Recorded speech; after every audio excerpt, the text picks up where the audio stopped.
Beautiful, correct. ఇది first point. రెండో point ఏంటంటే అచీవ్మెంట్ని రికగ్నైజ్ చేయి.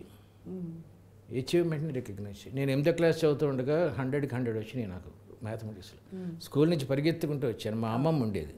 అమ్మమ్మ 100 వచ్చినాయి అంటే సరేరా అనే పక్కన పడేసి పక్కింటి ఆవిడతో మాట్లాడుతుంది. ఇప్పటికి ఇది జరిగి 65 సంవత్సరాలు ఎంత అయింది. మర్చిపోలేదంటే మర్చిపోలేదు. ఎందుకంటే you have to recognise the intelligence, the good work. చెల్లికి జడేసా అని చెప్పాను కదా, చిన్న గిఫ్ట్ ఇవ్వు. నువ్వు ఇక్కడి నుంచి తిరుపతి వెళ్తున్నావు, తిరుపతి వెళ్తూ ఉంటే కన్యాకుమారి ఎటుందని అడిగావు, చెప్పాడు, చిన్న గిఫ్ట్ ఇవ్వు.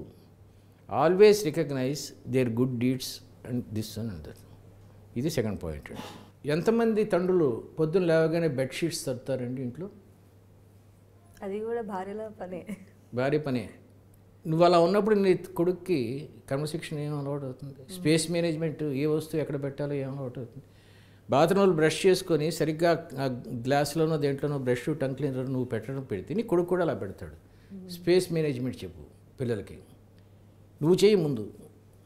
అన్ని అమ్మాయి చేయాలనుకుంటే వాడు కూడా అలాగే తిరుగుతాడు, అన్నీ సిస్టరే చేయాలని చెప్పి. ఎన్ని ఇళ్లలో సిస్టర్తో పనులు చేయించి కొడుకుల్ని చాలా ప్రాణప్రదంగా చూసుకుని మీకు తెలియదు.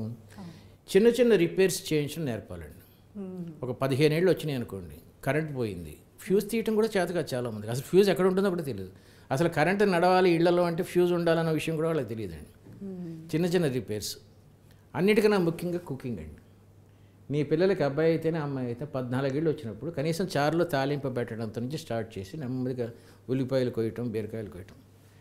ఈ తల్లిదండ్రులతో నాకు పెద్ద బాధ ఏంటంటే వాడి జీవితంలో ఐఐటీఏ పిల్లలు, లేకపోతే డాక్టరు. ఇంకా వాళ్ళు ఏం చేయక్కర్లేదు, అసలు వాడు వంట అక్కర్లేదు, ఏం అక్కర్లేదు. వీడు ఏ అమెరికా వెళ్ళిన తర్వాత మొదలు పెడతాడు నేర్చుకోవటాలన్నీ, అంత పెంట చేసేస్తాడు.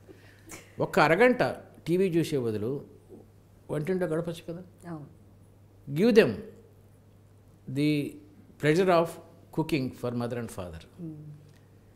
16 ఏళ్ల వయసులో ఒక కొడుకు, అమ్మా నాన్న మీరిద్దరు సినిమాకి వెళ్ళండి, మీరు వచ్చే టైంకి నేను అన్నం వండి, సాంబార్ వండి, ఆమ్లెట్లు వేసి రెడీగా ఉంచుతానంటే ఎంత అద్భుతమైన ఫ్యామిలీ అవుతుందండి. ఇవన్నీ చేయాలి కదా. ఇవన్నీ చేయకుండా ఏంటి పేరెంటింగ్? లాస్ట్ పాయింట్ ఏంటంటే బడ్జెటింగ్ అండి.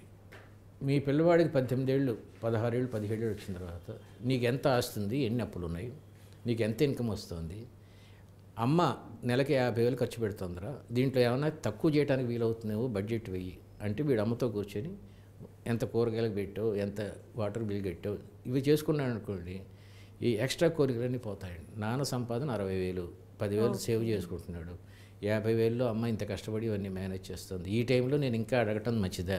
ఇలాంటి రెస్పాన్సిబిలిటీస్ అన్ని ఫిక్స్ చేస్తే they will become best children. Super points చెప్పారు గురూజీ.